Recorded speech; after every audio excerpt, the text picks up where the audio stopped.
আমি প্রধানমন্ত্রিত্ব চাই না, আমরা দেশের মানুষের অধিকার চাই। প্রত্যেক ঘরে ঘরে তুর্ক করে তোলো,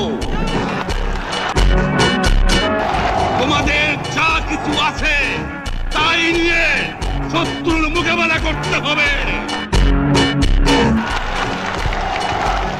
এবং জীবনের তরে রাস্তাঘাট যা যা আছে সবকিছু আমি যদি হুকুম দেবার নাও পারি তোমরা বন্ধ করে দেবে।